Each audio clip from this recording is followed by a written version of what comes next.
It's a good car. It's just not a great car. Here we have a 2016 B8.5 Audi S5 with a manual transmission.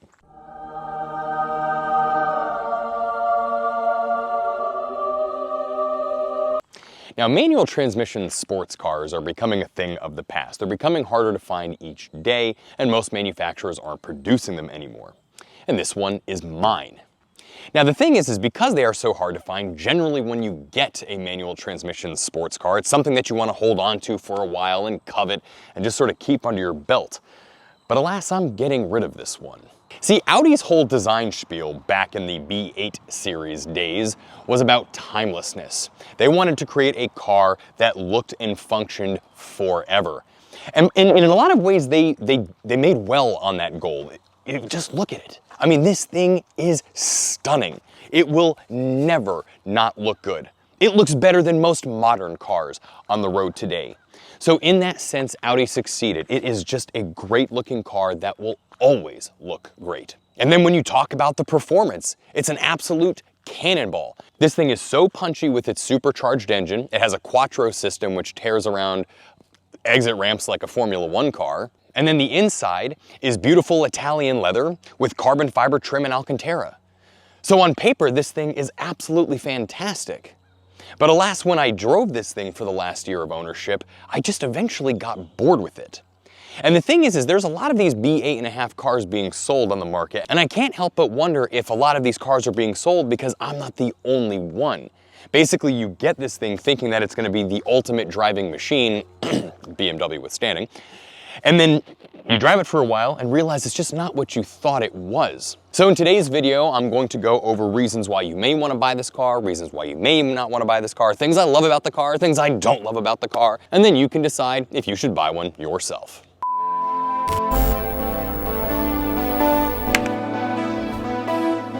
Let's talk about the things I like about the car. I love the looks. This one has the black optics package, which back then you did get the chrome badging all over the place, but the black optics package basically gave you like the black mirror caps, it gave you black like window trim and seals and all that stuff. You got a different set of wheels on it as well, and ultimately I think it just made the car look very aggressive. I even like the grille on the S5. Admittedly, the RS5 grille is better, and that's a lot of things that that's something a lot of the modders do. They tend to upgrade the grille to the RS grille. But ultimately, even if you don't do that, the car still looks really sharp. The wheels look good. Everything about this thing just looks handsome. You've got some very nice daytime running lights. They look sort of unique and very angry. And then in the rear, you've got the quad exhaust system set up where it just looks like this thing is a little Lamborghini ready to take off. So from an aesthetic standpoint, I truly think that the Audi S5, and for that matter the S4, but the S5 is a faultless car. I don't think that there is other than the RS5 grille, I don't think that there is a single aesthetic thing that needs to be done to this vehicle. The same, unfortunately, cannot be said about under the hood. You see, this thing has a V6 TFSI 3-liter supercharged engine producing about 333 horsepower. Now again, spec for spec, that's actually not too bad. If you compare it with other similarly priced cars on the market, that is a lot of oomph. And it's not just the engine. You have Audi's quattro system, which is fantastic, applying all of that power to the ground, and the combination of which you have basically a little rocket ship. I owned a Porsche 911 4S, and honestly, in a lot of ways, I feel that this car is punchier than that is. The problem is, though, is that when you have a supercharged vehicle, generally you want to flex on that supercharger. See, the thing about a supercharger that everybody loves is that whiny sound. And in the stock setup, you cannot hear it. So the first thing you're going to do when you buy this car is buy yourself an air intake so you can hear that noise. The problem is that due to the way that Audi has programmed the curvature and the throttle and air and gas mixture, you will find that that air intake will do largely nothing other than improve the noise unless you get yourself a stage 1 upgrade. So then you go out and you buy yourself a stage 1, you start feeling a little bit more power, you start hearing a little bit more noise, but then you start to realize pretty quickly that now that you can hear this amazing supercharger, why does the engine sound like a can full of bees?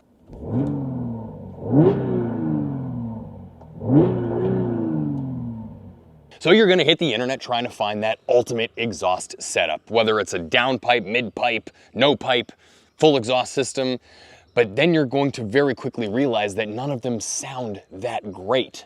See, the problem with this engine in general is that it is prone to sort of vibration, rasp, rattle, drone, and ultimately, no matter what you do to it, it's never going to sound as good as you want. So then you're gonna keep on throwing money at it by putting on like a dual pulley system on the supercharger and then adding a stage 2 and a whole bunch of other things. And you're gonna get a whole lot of power and a whole lot of fun from this thing, but then eventually you're going to get kind of bored and you're gonna just sort of want to move on from it. And that's unfortunately the formula with this Audi S5, is that you have to do a lot of stuff to it to improve upon the OEM setup. It's not that good of a car when you just buy it stock. But then of course you're not gonna wanna buy one that's already modded, because you're gonna wanna put the mods in it that you want to do. And ultimately, you're also not gonna want some beat or modded car that somebody has tracked and raced and kind of abused and beat up. So then you're gonna get discouraged on your search for finding one of these things, unless of course you do find the holy grail, such as this one, which was a clean, low mileage manual transmission. I wanted to elaborate even further about how the car needs a lot of love from stock. For example, in the interior, you normally get this stupid little coin slide, which is useless and does nothing. You know, you can get one of these things, which is basically a little charging thing. I got it from some guy, I think on Etsy or something like that, which is awesome. It adds some convenient USB ports to charge your phone. And then another thing that you're gonna wanna mess around with is probably the windshield washer jets, because look at this. That is, hands down, the dumbest windshield washer jet I have ever witnessed. Basically just 3 blasts of water right onto the windscreen instead of like a nice like mist. All of the other Audis get it, because you can actually get replacement jets for this car that will turn it into like a mist. I think that, you know, they call it a peacock or something like that, a peacock spray, but that you will turn that into a mist and make it, of course, much more useful, because those 3 little jets of water don't do anything to spread the fluid around and then genuinely clean the windshield. It's really stupid. No, unfortunately, Audi did a little bit of a disservice to this car when trying to make this thing just not quite as good as an RS5. And see, that's the problem with this Audi, and in fact, sometimes Audi in general, is that Audi doesn't want to step on the toes of Porsche. They don't want to cannibalize their RS sales. So what you have is a room full of engineers constantly discussing ways to make their cars not quite as good. And that reflects heavily in this car, and it's kind of a shame. And look, you can't expect Audi to give you 550 horsepower out the gate. I get that. But there's just too many things about this car that you need to change to make it to what it should be. And it doesn't just stop at the engine. There's a gap in timelessness on the inside as well. At first glance, when you sit in an Audi S5, you are welcome with some Alcantara, quite a lot of carbon fiber, a nice flat bottom steering wheel, which by the way, I do love the flat bottom wheel, and a bunch of little red kind of trimmy pieces overall to kind of make the car feel and look a little bit more aggressive. But then you start to drive the thing and you start getting annoyed by the stupid little tiny center small screen, and then you get a little bit annoyed by the stupid tiny screen that's off to the right here, that by the way, navigating is a pain in the... It's a pretty bad day when BMW's iDrive system is more intuitive than Audi's MMI. And then you start to realize there's not really a lot of logical storage spots. Yes, you do have cup holders here, but they're sort of like not symmetrical. They're a little bit difficult to put a drink there because they get in the way of the stick shift. There's no real like logical place to put your phone to charge it. And unless you get one of these cool little USB things like I did, you just have a stupid coin slot rather than any place that you can actually plug in a phone. This little ashtray right here offers no meaningful storage. And the one company that modded that thing to give you an actual little cubby is out of business. And then you turn on your speaker system and realize that the Bang & Olufsen system that you sought so hard to find is really not that good either. So then you hit the forums to try to find a way to improve the audio sound in this car, and you find out that it's almost impossible because they've engineered it in such a way that upgrading the things like speakers and subwoofer and all that stuff is basically a fool's errand. You've got a bunch of little empty buttons that don't really do anything. The buttons themselves don't really feel all that good. They're kind of binary and a little sort of plasticky and kind of weird feeling. They're not cheap, but they're kind of clicky and just I don't like them. Your map lights are so yellow, they look like an old pirate's map. Now, ultimately, the interior of this car is really beautifully designed, but then when you actually use it, it's just not very intuitive and kind of grinds on you a little bit. I mean, for example, this steering wheel. The buttons here on the top right, by the way, they fixed this in the B9 series, but you have this stupid little iNav button that doesn't do shit. You've got this little talking head on here that doesn't do shit. You don't have any way to skip or to move forward or rewind a track. You don't have any way to hang up the phone if you're in the middle of a phone call.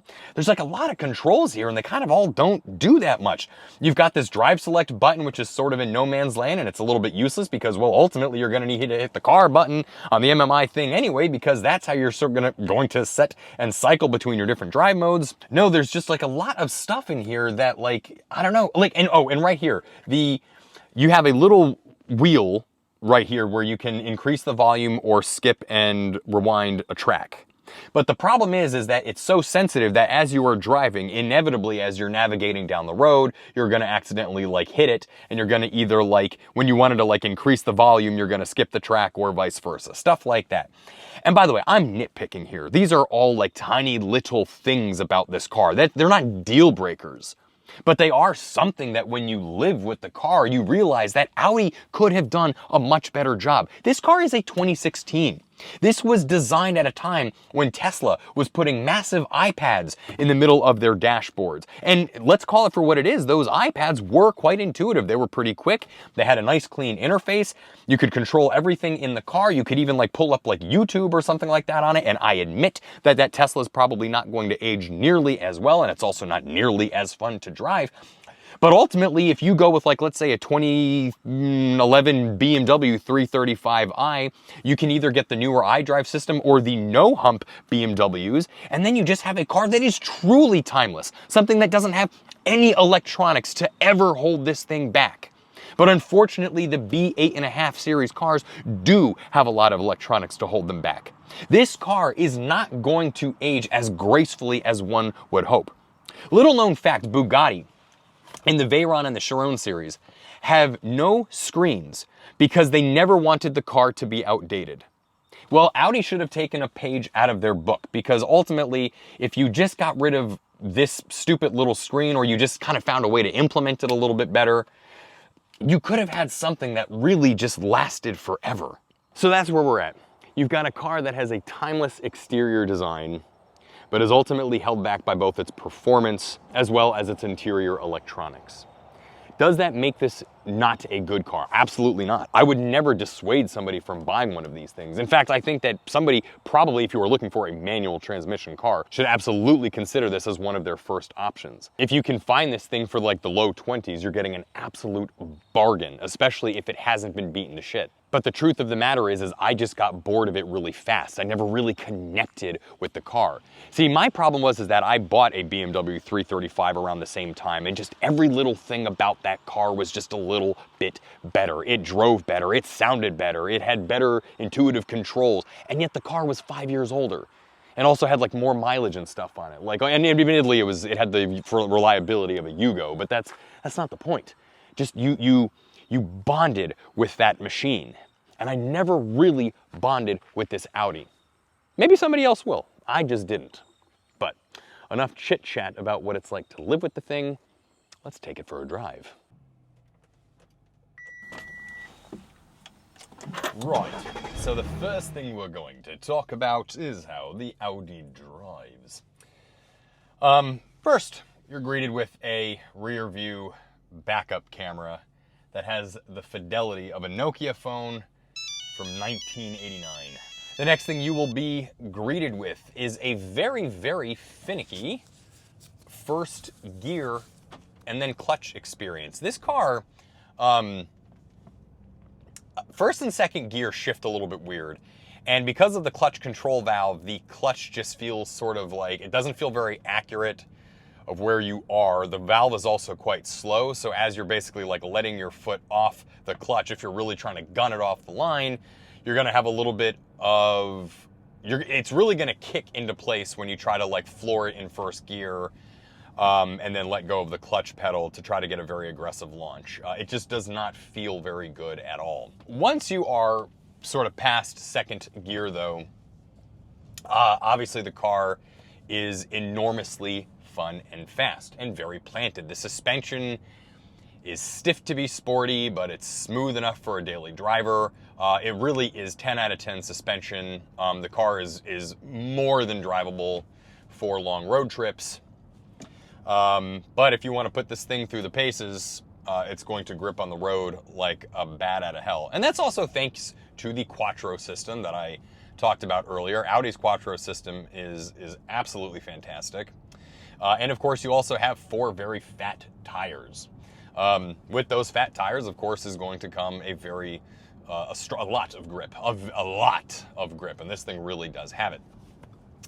Now, I'm about to turn onto a main road here, and I'm gonna gun the hell out of it, and you're going to notice something missing from this hard acceleration here. So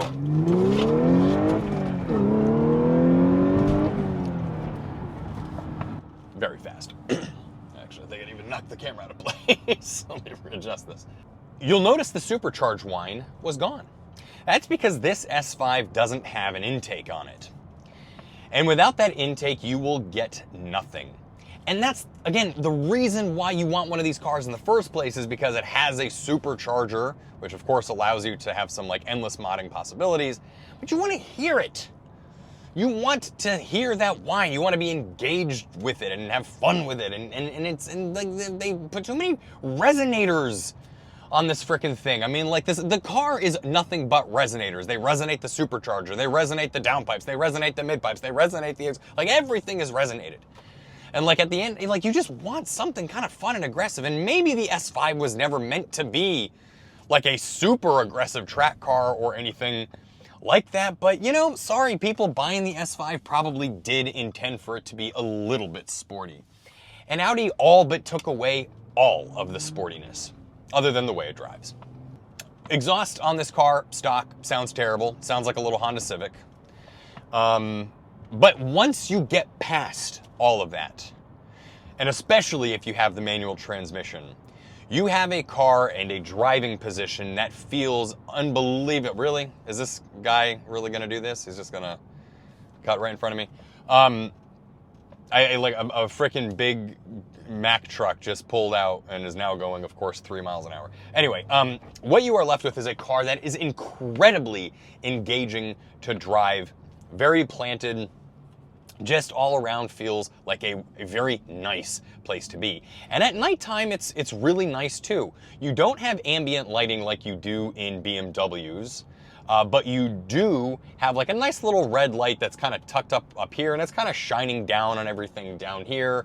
A lot of little red LEDs and little red accent pieces to kind of make it just, you know, just kind of be a pleasant place at nighttime. The gauges are white, the needles are white. They look very, very good. They look both good in the day and at nighttime. And again, if you wanted to try to road trip this car from New York to California, you could do it with zero problem at all. It is just so comfortable and a really and quiet. It's an excellent cockpit. A lot of good materials, a lot of everything just sort of sounds good, feels good, no awful squeaks and rattles. So yeah, it really is excellent.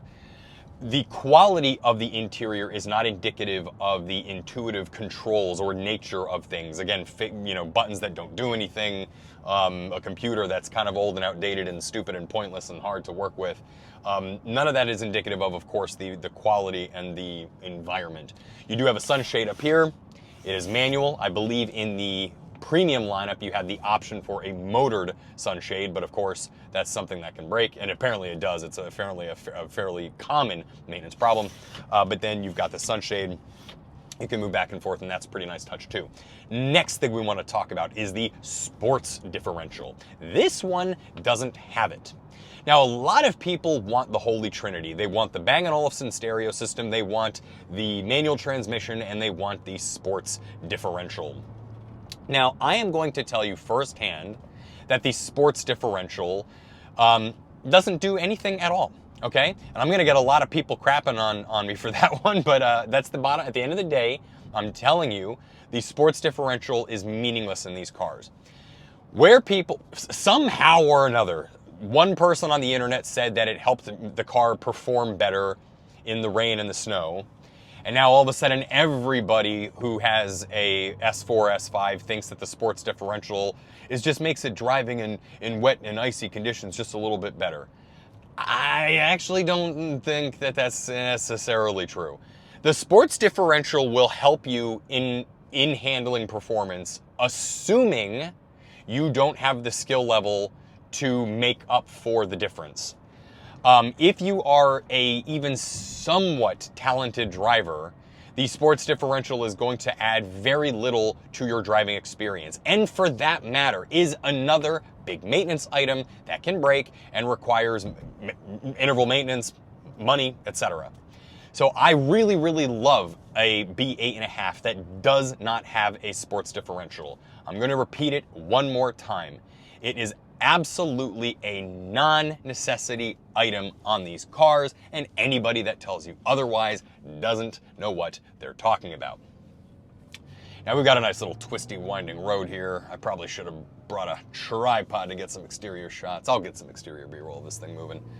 But anyway, driving this thing though is an absolute blast. I mean, this thing really, when you take this thing on an exit ramp or a nice tight curvy windy road, it is so planted. I mean, it just absolutely just shreds the asphalt. Rear seats in this car are you know, better than a 911, but not by much actually.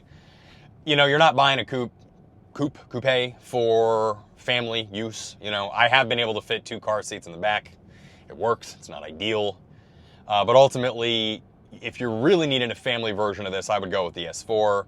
If you have to have a couple people back there for a short period of time, it's not going to be the end of the world. You're probably not buying this car to be your family sedan anyway. One of the final things I'd really like to hit on with the Audi S5 is also the feel of the gear lever, the stick. Stock is terrible, like everything else in this car. Just stock is absolutely abysmal. It has these little plastic bushings that have a tendency to wear out over time, and at about 70,000 miles, there's no, I mean, it just feels like a little gummy, soupy, terrible little mess. That was the first thing that I noticed that the BMW did better than the Audi was the stick and the shifting itself. You can get, I forgot the name of the company that I bought it from, but you can get a short shifter with a new linkage system that you can install yourself without actually having to get underneath the car. It's not the easiest thing to do, but nevertheless, you can install it yourself if you've got some tools and a little bit of know-how. And it does make the shifting in this car infinitely better. Once you add the short shifter, the linkage, and all that other stuff, it really fixes the position, tightens everything up, and makes it feel, frankly, pretty halfway decent. It's nice and kind of notchy and stiff and just sort of feels good. Before you do that, you are going to be gifted with a lot of slop. And for those that don't know what the word slop means, that in a manual transmission car is when the stick is engaged and you can just sort of like move it around. That's called slop. And the Audi OEM stick just has a ton of it. It's really, really, really bad. To upgrade to a better linkage and short shifter is roughly about, like, I think when all is said and done, maybe like $600-ish, something there and abouts. And then again, intakes, you know, you're talking about another 600, and then, you know, another 600 for the stage 1, and then another, you know, like the dollar signs just kind of keep adding up in this thing. But oh, here's the economy tip.